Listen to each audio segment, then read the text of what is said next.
ఈ రోజు మేము వెళ్ళిన చోటు మరియు అక్కడ చేసిన రిస్కులను చూస్తే ఎవరైనా షాక్ అవ్వాల్సిందే. శ్రీకాకుళం జిల్లా పాలకొండ దగ్గర ఉన్న అడవి వ్యూ పాయింట్ కి అయితే వెళ్దామని చెప్పి నేను మా ఫ్రెండ్స్ అయితే ఫిక్స్ అయ్యాం.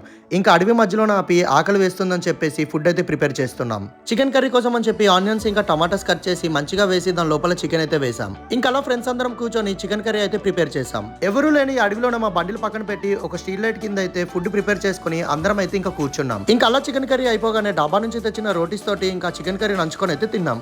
ఇలా అడవిలోనికి వచ్చి ఫ్రెండ్స్ అందరం కూర్చొని వండుకొని తింటుంటే ఆ కిక్కే వేరండి. ఇంకా మళ్ళీ చాలా దూరం ప్రయాణించాలని చెప్పి మళ్ళీ వెంటనే బండిలు తీసుకొని అయితే ప్రిపేర్ అయ్యి ఇంకా బయలుదేరడానికి అయితే సిద్ధంగా ఉన్నాం. కొన్ని చోట్ల అయితే ఎత్తైన ప్రాంతాలు ఉండడం కారణం వల్ల బండి ఆపేసి మేము ఇంకా నడుచుకొని అయితే వెళ్ళాము. ఇంకొంచెం కొండపైనకి వెళ్ళగానే చాలా మంచి అయితే కనిపించింది. ఫైనల్ గా డెస్టినేషన్ రీచ్ అయ్యి టెంట్ అయితే వేసాము. కానీ మేము మా ఫ్రెండ్స్ అయితే చాలా టైర్డ్ అయిపోయాం. రాత్రి వేళ కావడంతో మీకు వ్యూ అయితే అంత మంచిగా కనిపించడం లేదు. ఇంత పైకి వచ్చిన తర్వాత కొంచెం చలి పెడుతుందని చెప్పి మా వాళ్ళు అనగానే ఇంకా ఫైర్ క్యాంప్ అయితే వేసాము. చుట్టుపక్కల తిరిగి చిన్న చిన్న కర్ర ముక్కలు తెచ్చుకొని అయితే ఇంకా ఫైర్ క్యాంప్ అయితే వేసాము. ఇంకా ఫైర్ క్యాంప్ కి పక్కన వస్తున్న పాటలకి మా వాళ్ళు అయితే ఫుల్ చిల్ అయితే అయ్యారు. లైఫ్ లో మనం ఎంత సంపాదించినా ఇలాంటి ఎంజాయ్మెంట్ లేకపోతే అది మాత్రం వేస్ట్ అని నా ఫీలింగ్.